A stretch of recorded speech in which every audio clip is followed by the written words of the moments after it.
안녕하십니까, 이태경입니다. 이 자리에 서게 된 것을 무척 영광으로 생각합니다. 저는 어릴 때부터 자전거를 타고 또 하루 종일 놀이터에서 아무도 없이 저 혼자 모래집짓기를 하는 이상한 아이였습니다. 너무 산으로 들로 뛰어다니다 보니까 중학교가 될 때까지도 계속 남들 학원 한번 다니는 학원도 안 다니고 저 혼자 그렇게 다녔는데요. 동네 어머니 친구분께서 그 집 아는 꼴찌 하는갑다. 공부를 하는 걸 못 봤다. 하루 종일 해질 때까지 뛰어다니더라. 이런 얘기를 많이 했습니다. 그래서 저희 어머니께서 그 얘기를 듣고 오셔서 하도 속이 상해가지고 어머니께서 이런 얘기를 하시는 거예요. 니는 그렇게 공부를 안 하다가 보면 노가다밖에 안 된다. 이런 얘기를 했습니다. 저는 결국 노가다가 되었습니다. 건축과를 들어갔거든요.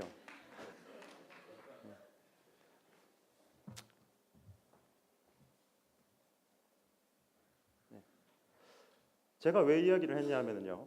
지금 저는 대학교에서 친환경 빌딩을 연구를 하고 또 강의를 하고 있습니다. 녹색, 생태주의라는 것은 우리 삶에 있어서 무의식적으로 녹아 있습니다. 저는 뼛속, 피 속에 짐승의 피가 흐르고 있었던 거죠. 오늘 제가 할 이야기는요, 7가지 이야기입니다. 제 삶에 있어서 최근에 일어난 소소한 7가지 이야기를 가지고 얘기를 할 텐데, 친환경 이동수단, 가구작업, 또 오래된 주택개조, 실내 공기질과 에너지, 교육, 친환경 레저, 먹거리 이런 것들에게 있어서 왜 친환경적인 삶이 필요한가에 대해서 여러분들에게 간접적으로 한번 들려줄까 합니다. 바이오필리아, 이것은 녹색 갈증이라는 단어인데요. 우리 인간은 녹색에 생명과 유사한 어떤 그러한 끌림을 가지고 있다는 얘기입니다. 누가 하지 말라고 해도 계속적으로 녹색, 생명과 연관되는 어떠한 일련의 과정들을 계속 그리워한다는 거죠. 제 경우는 지금도 어른이 되어서도 자전거를 타고 다닙니다. 제가 산에서 자전거를 열심히 타다가 가끔 차 한 대가 지나가면 그 매연에 숨을 쉬지 못할 때가 있습니다. 혹시 여러분들도 산책을 하실 때 그런 경험 있으신가요? 단 한 대의 차가 산속에서 그렇게 매연을 일으키는데 도심에서는 왜 그 매연을 못 느끼는 것일까요? 이 도시는 오염되어 있습니다. 생각보다 심각합니다. 하지만 사람들은 이 인지를 못하고 있을 뿐입니다. 저의 경우는 자전거를 타고 산 정상에서 5분 만에 도심 속으로 그대로 뛰어들어 내려올 때 그 커다란 충격을 몸으로 그대로 다 느낍니다. 숨을 쉴 수가 없습니다. 차가 지나갈 때 나오는 매연가스, 타이어가 마모되면서 날아다니는 분진들, 미세 입자들이 그대로 제 호흡기 속에 그대로 들어오는 걸 느끼게 되는 거죠. 하지만 우리의 후각은 금방 피로해지게 되고 그 냄새나 오염된 정도를 못 느끼게 되는 것일 뿐입니다. 이렇게 많은 오염원이 있지만 이것들이 전혀 느껴지지 않는다는 거죠.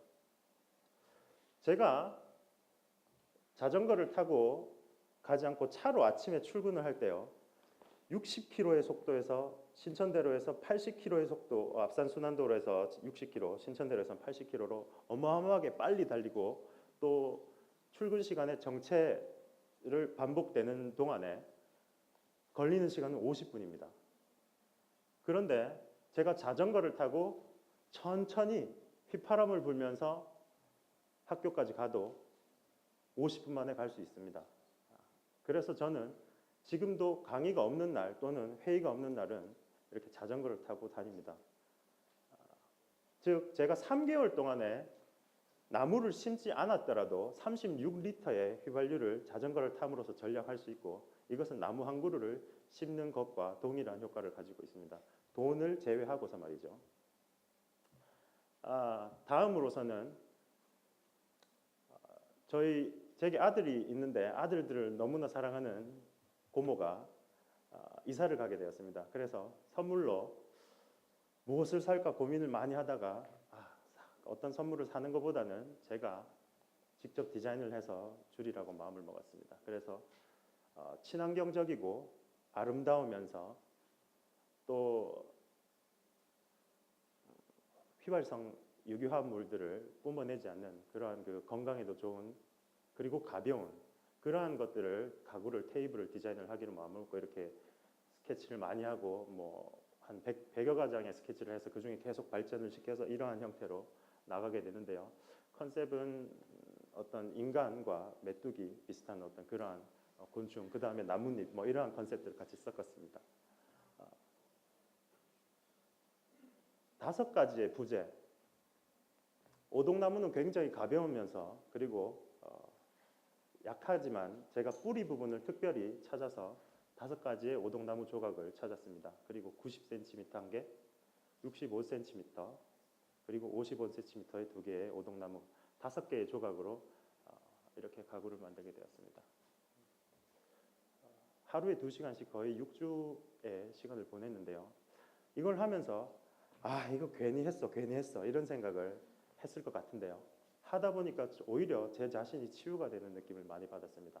대패로 나무를 깎고 그 나무에서 느끼는 그 향기 그리고 나무의 텍스처를 손가락으로 느낄 때 저는 정말로 굉장히 행복했습니다. 그리고 그렇게 만들어진 것이 바로 이 테이블입니다. 네, 5개의 부재가 이렇게 나뭇잎이나 사람이나 곤충처럼 느껴지시나요? 네. 누나한테 줬더니 자기한테는 절대로 다시 이걸 잠깐 빌려간다고 했더니 안 준답니다. 그래서 겨우 사정을 해서 받아왔습니다. 이 건축이라는 것이요, 설계를 하고 그 설계에서 다시 시공을 하고 시공해서 사람들이 그 안에서 살고 그리고 해체를 하는 과정입니다.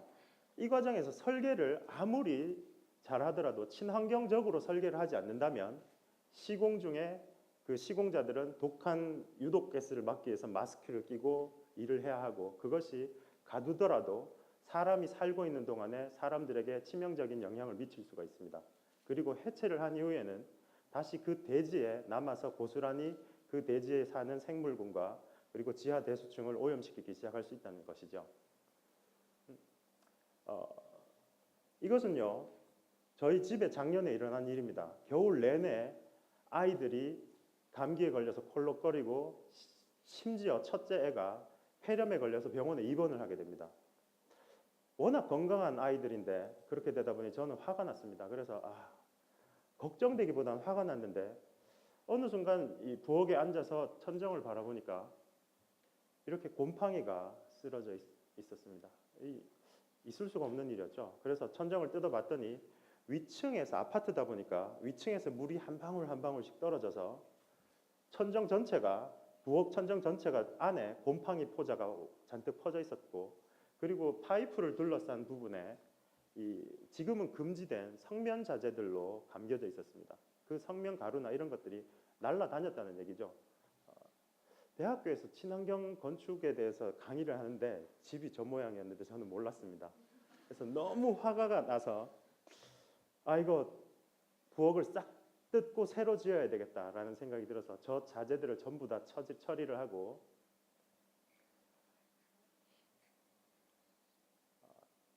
원목으로 짓기로 마음을 먹었습니다. 친환경 자재죠. 그리고 거기에 친환경 마감을 하게 됩니다. 거기에다가 한 가지 더 LED를 설치를 해서 에너지마저 조금은 절약을 해보자라는 것인데요. LED 가격이 상당합니다. 전구 하나 23,000원 정도를 하거든요. 그래서 많은 전구를 하면 이 배보다 배꼽이 더 클 수 있다고 생각을 해서 경제성 분석을 나름 하게 됩니다. 왼쪽 상단에 있는 것이 거실 사용률이고요. 오른쪽이 복도 사용률, 그 다음에 아래쪽이 부엌의 사용률입니다. 이걸 보면 17%, 8%, 31%. 저희 집은 생활 패턴을 분석을 해봤더니 부엌에서 가장 많이 생활을 하고 있는 겁니다. 그 다음에 겨울 조도 분포와 여름 조도 분포를 가지고 한번 분석을 해봤습니다. 이쪽이 창 쪽이죠. 겨울에는 빛이 많이 들어오고 여름에는 빛이 적게 들어오는데요. 여전히 복도와 부엌은 어둡습니다.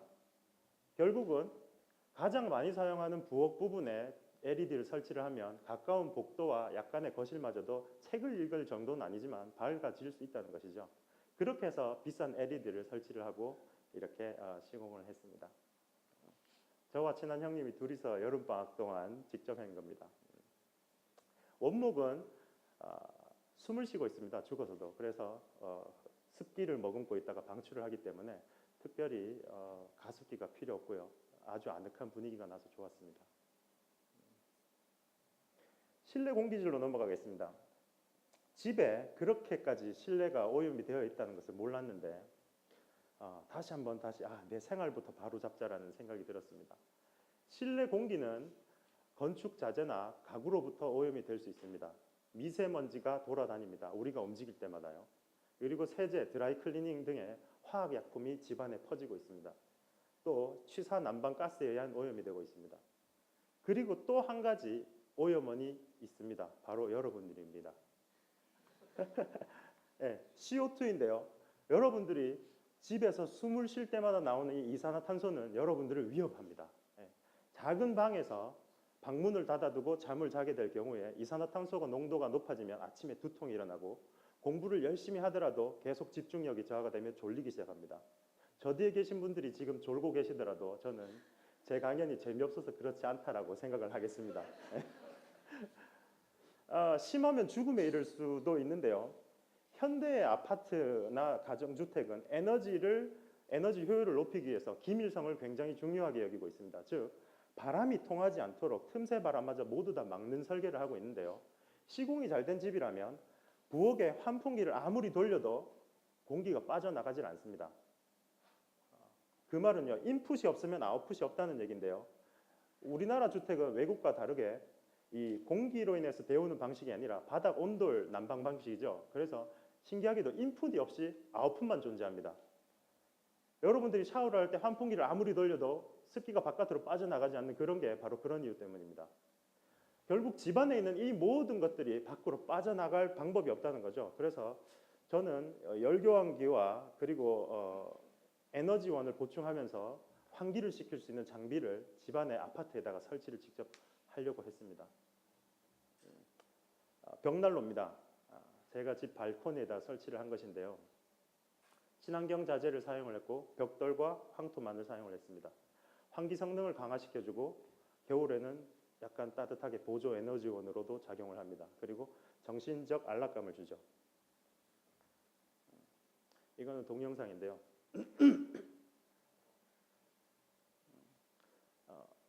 모델은 제 아들입니다. 네. 이렇게 모닥불이 타닥타닥 타면서 들어가고 이 소리를 고대에서부터 계속 사람들은 들어왔겠죠. 그런 소리를 듣고 저 불빛을 바라보면 마음이 굉장히 편안해지는 것을 느낄 수가 있습니다. 재미있는 것은 위에 기존에 있는 벽난로처럼 윗부분에 어떤 그 막혀있는 구조가 아닙니다. 발코니 바깥쪽에 있는 풍경이 다 보이는 게 보이셨나요?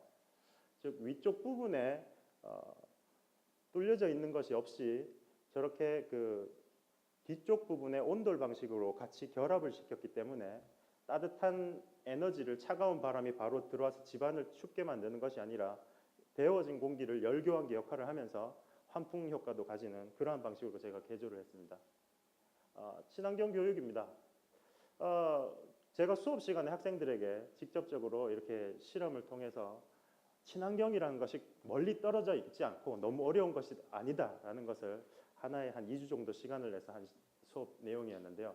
학생들이 모두 날 좋은 날 태양열 오븐을 가지고 나와서 컨테스트를 해서 이렇게 요리를 해서 먹는 시간을 가졌었습니다. 맛있었어요. 네. 친환경 레저입니다. 둘 다 제 아들인데요. 저는 어릴 때부터 조기 교육으로 제가 좋아하는 바다를 가까이 하고 낚시를 가까이 하는 이러한 것들을 교육을 하게 했습니다. 제 첫째 아들은 5살 때 자기 몸의 절반 크기인 고기를 잡고 흐뭇해하면서 들고 있는 사진이 있습니다. 그날 저녁에 자연에 감사하며 저 고기를 정말 맛있게 먹는 방법도 배웠습니다. 작년에 제가 거제도를 한 바퀴 돌려고 하는 시도를 한 적이 있었는데요. 친환경 동력 수단으로 바람만을 이용을 하고 그리고 패들과 다리로 젓는 방식을 이용을 해서 거제도 한 바퀴를 돌려고 계획을 했었습니다. 제 궁극적인 목표는 부산에서 대마도까지 갔다 오는 건데요. 이 종이배와도 같은 것이 이렇게 움직일 때 3일 동안에 결국 한 바퀴는 돌지 못했습니다. 바람이 역풍이 너무 세서 그것을 뚫고 나가기가 너무 힘들었기 때문인데요. 3일 동안에 100km를 이동을 했는데 그 기간 동안에 에너지를 쓴 것은 제로였습니다. 그때 한 가지 발견한 것이 뭐냐면요. 우리의 먹거리도 에너지를 사용을 하고 있다는 겁니다. 유기농인가 그렇지 않냐라는 것은 별로 중요한 게 아니고요. 그 안에 이동 거리라는 개념이 다시 들어가게 됩니다. 우리가 미국에서 가져다 오는 식품에는요. 미국에서 이까지 운송 거리라는 것이 있습니다. 그것은 결국 에너지를 사용을 하고 화석 연료를 사용을 해서 지구를 오염시키고 있다는 개념인데요. 그래서 저는 이렇게 마당에 이렇게 파나 상추, 오이, 토마토 같은 것들을 키우기 시작했습니다. 그래서 배고프면 냉장고에서 가지 않고 바깥으로 가서 뜯어서 와서 먹으면서 들어옵니다. 네. 이동 거리나 이러한 것들을 찾으면서 오히려 더더욱 더 삶이 변하고 자연이 변화하고 이런 것들을 더 느끼게 되고 더 귀찮은 것이 아니라 행복한 것을 느낄 수가 있었습니다. 이제 행복에 대해서 얘기하려고 합니다. 해피 토크라고 잘 보이시나요? 우리가 친환경이라는 것이 많은 것을 요구하는 것은 아닙니다. 단지 패러다임을 바꿀 필요가 있다는 것이죠. 기계가 아무리 잘하고 시스템이 아무리 잘해도 지금의 현 시대에 있어서 에너지 처리 방법은 이렇듯 대기 중에 쓰레기를 뿌려서 약하게 만드는 방식을 사용을 하고 있습니다. 그렇다면 우리가 아무리 열심히 건축가들이 노력을 해서 건물을 짓는다고 하더라도 여러분들의 삶이 친환경적으로 변해서 아끼지 않는다면 결코 친환경이란 것이 바뀌지 않고 또 행복해질 수 없다는 것이죠. 저는 카약을 타면서 돌고래들이 제 주위에 뛰어다니고 대운동장만큼 큰 규모의 삼치대 한가운데에서 제 카약이 들어가서 있었고 큰 물고기들이 제 카약 위로 점프하면서 사냥하는 장면을 보고 또 마당에서 나비나 벌들이 제가 키우는 야채들 위해서 수분을 전달하는 그런 꿀을 만들고 이러한 것들을 보면서 너무 행복했습니다. 결국 이러한 친환경적인 생활을 하는 것은 우리의 삶을 더 윤택하게 하고 동시에 우리가 잃어버렸던 감성을 다시 찾게 만드는 데 도움을 준다는 것이죠. 물과 재료와 에너지, 공기라는 것은요. 한정적이고 또 우리와 함께 살아가고 우리는 그 속에 포함되어 있는 하나의 유기체입니다. 남들과의 서로 생명체와의 관계를 위해서 서로 함께 살아간다는 마음이 없다면 우리는 불편함을 위해서 희생할 수 있는 그러한 준비가 되어 있지 않는 거겠죠. 그래서 여러분들은 아마 이런 공감하는 마음, 우리가 생명체이고 우리가 같이 살아가는 동식물들이 함께 존재한다는 것에 대해서 알고 계시려고 믿고 있습니다. 감사합니다. 네.